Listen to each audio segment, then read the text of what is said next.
안녕하십니까. 리틀지오PT 플러스의 리틀즈입니다.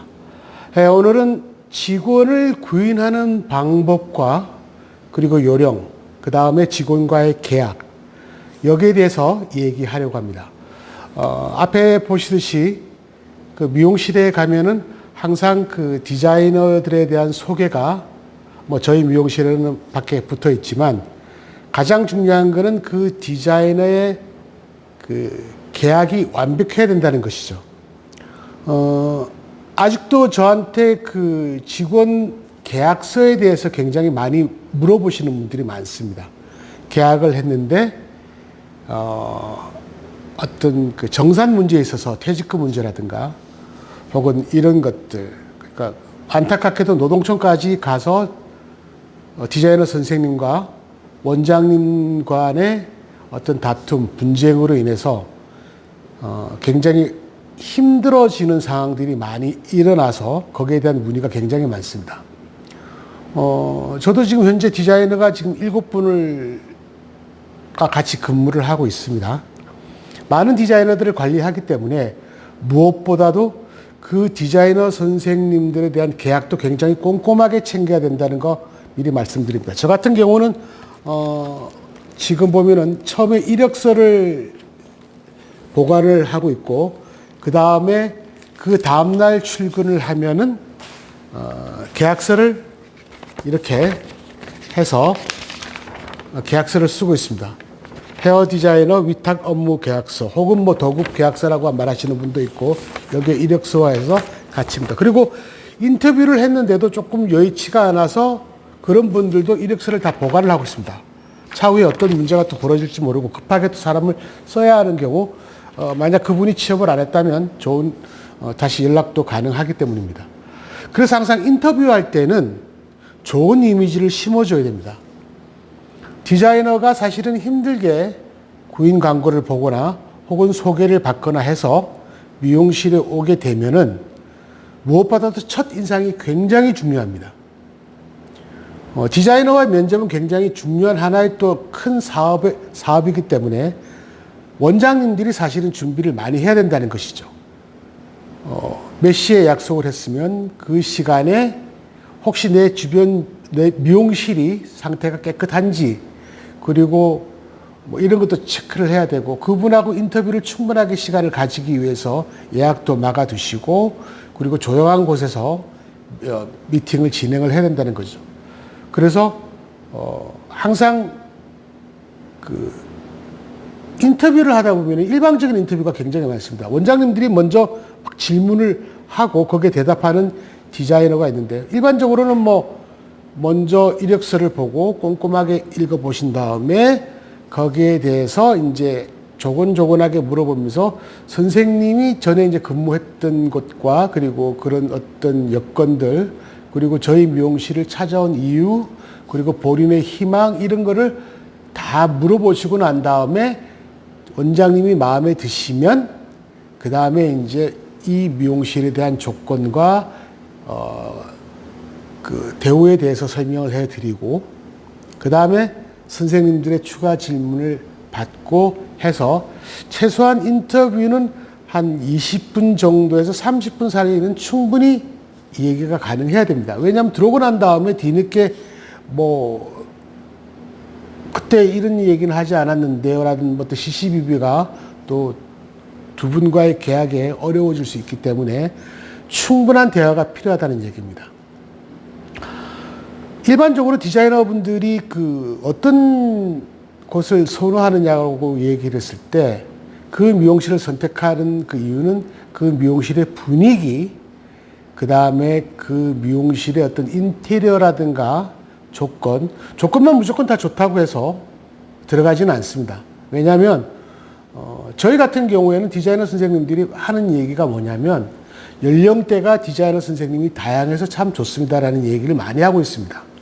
저희는 40대에서부터 20대까지 굉장히 고르게 분포를 해 놓았습니다. 자, 어쨌든 직원 구인에 있어서는 굉장히 사실은 힘듭니다. 인사가 만사라는 말이 있습니다. 내 디자이너가 내 미용실에서 1년만 정말 꾸준하게 근무를 해준다면 선생님도 큰 수익을 낼 수 있고 미용실도 그 선생님으로 인해서 수익을 낼 수가 있기 때문입니다. 그래서 제가 지금 드리는 말씀은 디자이너 선생님이나 원장님이나 두 분이 꼭 아셔야 하는 내용들에 대해서 꼭 집어서 말씀드리겠습니다. 먼저 디자이너 선생님들 입장에서 볼 때는 인터뷰를 할 때 꼼꼼하게 무엇을 보느냐면 그 미용실의 요금표를 보는 게 굉장히 좋습니다. 왜냐하면 결국은 내가 월급제로 일하지를 않고 거의가 인센티브로 일을 하기 때문에 그 지원 기간이 얼마이고 또 어떤 대우이고 또 약품을 어떻게 처리를 하는지 이런 거에 대해서 꼼꼼하게 물어보셔야 된다는 얘기입니다. 나중에 일단 들어와서 이거는 마음에 안 든다 이렇게 되면 결국은 선생님들도 그 시간을 허비하기 때문에 내가 물어볼 수 있는 거를 정확하게 다 물어보시라는 얘기입니다. 또 한 가지, 그 주변의 미용실에 대한 요금이라든가 고객에 대한 어떤 그 분포도도 조금 미리 체크를 하고 가시는 게 좋습니다. 월급 많이 주고 원장님 말만 믿고 무조건 들어가서는 안 된다는 얘기죠.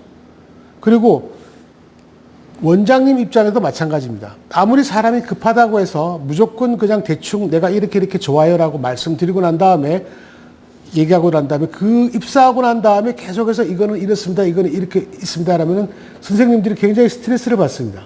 그래서 제가 인터뷰를 충분한 시간을 가지라고 얘기를 했고 또 계약서도 완벽하게 준비를 하셔야 됩니다. 실질적으로 출근을 하면 하루를 근무하더라도 일단은 계약서를 해야 됩니다. 근데 그 단서 조항이 있습니다. 제가 항상 얘기하는 거 선생님하고 먼저 정식 계약을 하기 전에 일주일간을 같이 한번 일해 보시고 난 다음에 선생님도 결정을 해 보시고 저희도 결정해 보는 건 어떻습니까? 라고 일주일간의 수습 기간에 틈을 좀 주시는 게 어떠냐는 얘기죠. 물론 그 시간에 같이 호흡하고 생활을 하다 보면은 일주일간의 그분의 어떤 양쪽의 성향을 다 알기는 힘들겠지만 그래도 오랫동안 이 미용업에 종사하다 보면은 원장님이나 디자이너 선생님들도 서로가 서로를 파악할 수 있기 때문에 일주일간은 정확하게 한번 일을 해 보신 다음에 계약을 하는 것이 굉장히 좋습니다. 보편적으로 디자이너들이 가장 궁금한 점이 바로 이겁니다. 내가 여기 손님이 많은가? 나를 지원해 줄 수 있는가? 그 다음에 인센티브로 들어간다면 몇 %인지 그리고 약품은 어떻게 처리하고 지원하는 제품들은 어떤 것이고 또 내가 지켜야 될 준수사항은 어떤 것이고 내 휴무가 언제로 정할 수 있고 이런 것을 꼼꼼하게 다 체크를 하셔야 된다는 얘기입니다. 그리고 일단 출근을 하게 되면 정말 최선을 다해서 일들을 하셔야 되는 거는 다들 마찬가지겠지만 일반적으로 디자이너 분들이 한 달 정도 지나면 약간 그 처음에 마인드보다는 조금 긴장감이 풀려서 흐트러지는데 그렇게 해서는 안 된다는 얘기죠. 원장 선생님들도 마찬가지입니다. 선생님들을 갖다가 굉장히 체크를 해주고 처음에 오시는 선생님들이 안착을 할 수 있게끔 최대한 지원을 많이 해 주어야 됩니다. 저희 같은 경우에는 48%를 주지만 기본적인 제품은 다 제공을 합니다. 그리고 5개월이든 6개월이든 지원 금액은 계속 나가는 형태이죠. 왜? 그분들이 스트레스를 받지 않고 일을 할 수 있게끔 만들어집니다. 그렇기 때문에 요즘 같은 분위기에는 갑과 을의 관계가 아니고 갑과 갑의 관계가 있기 때문에 원장 선생님들도 그분들에 대해서 어떤 권리나 선생님들에 대한 권리나 거기에 대한 그 대우는 분명히 해 주셔야 됩니다.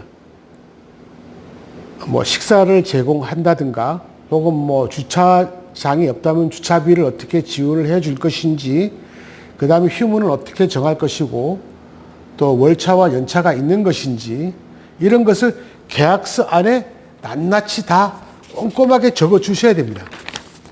이 계약서가 없으신 분들은 전에도 제가 한번 말씀을 드렸는데 네이버 헤어 카페 헤어91로 들어오셔서 거기에 보면은 자율도급 계약서의 양식이 있습니다. 무료로 다운받으셔가지고 사용하시면 됩니다. 자, 가장 중요한 건 이건 것 같아요. 저도 지금 현장에서 7명의 디자이너를 데리고 같이 근무를 하고 있고 그분들도 만족도가 상당히 높습니다. 물론 처음부터 좋았던 거는 아니었습니다. 저 역시. 왜냐하면 저는 실질적으로 경력만 하고 있다가 현장에 내려와서 같이 근무를 하다 보니 그분들의 어려운 점도 굉장히 많더라는 얘기죠. 또 현장에서만 일하시는 분들이 경력을 모르기 때문에 또 디자이너 분들과 안 좋은 관계도 벌어질 때가 많습니다. 원장 선생님이라는 것은 사실은 현장에서도 일을 해야 되고 경영도 해야 되기 때문에 굉장히 어려운 점이 있습니다. 저희들은 점장 제도라는 게 있기 때문에 점장님이 한번 중간에 걸러주기도 하죠. 작은 미용실이든 큰 미용실이든 사람을 구인하고 같이 일을 하는 데는 굉장히 중요합니다. 그래서 분위기가 중요합니다. 너무 좋은 분위기가 있다 보면은 너무 어떤 그 룰도 없이 그냥 좋은 분위기로만 계속 또 일을 하다 보면은 오히려 안 좋은 일도 굉장히 많아집니다. 지킬 건 지키고 누릴 건 누리자는 얘기죠. 자, 어쨌든 헤어 디자이너와 구인을 했을 때 인터뷰를 굉장히 중요하게 생각하시고 굉장히 꼼꼼하게 인터뷰를 하시라는 거. 그 다음에 일주일간은 서로 같이 일을 해보고 그 다음에 계약서를 쓰시라는 거. 그 다음에 그 일주일 동안에 선생님을 잘 보시고 헤어 디자이너 분들도 일주일 동안 이 미용실의 분위기를 잘 파악하신 다음에 만약에 안 맞다면 빨리 정리를 하는 것이 양쪽에 다 시간적이나 금전적으로 손해를 줄 수 있다는 겁니다. 항상 제가 말씀드리는 것은 좋은 디자이너를 만난다는 거, 좋은 원장을 만난다는 거 그렇게 쉽지는 않습니다. 말처럼. 정말 대한민국 어느 곳을 가도 일을 할 때는 많고 또 수많은 디자이너가 나의 미용실로 왔다 갔다 할 겁니다. 작은 미용실이나 큰 미용실이나 거기에 맞는 제도가 필요하고 어쨌든 서로 양쪽의 어떤 입장을 충분히 고려를 해서 계약서를 쓰시는 게 좋습니다.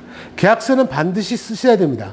요즘에는 워낙 그 정보들이 좋아서 웬만한 도급 자율 계약서들은 다 있기 때문에 작은 미용실이든 큰 미용실이든 무조건 계약서를 써야 됩니다. 괜스레 노무사를 고용을 해서 뭐 법적 시시비비가 없는 그런 미용업계가 되었으면 좋겠습니다. 자, 오늘 짧게나마 디자인의 면접 방법과 그리고 계약서 쓰는 법에 대해서 말씀드렸습니다. 자, 여름 휴가 잘 보내시고 저는 다음 주에 또 뵙겠습니다. 감사합니다.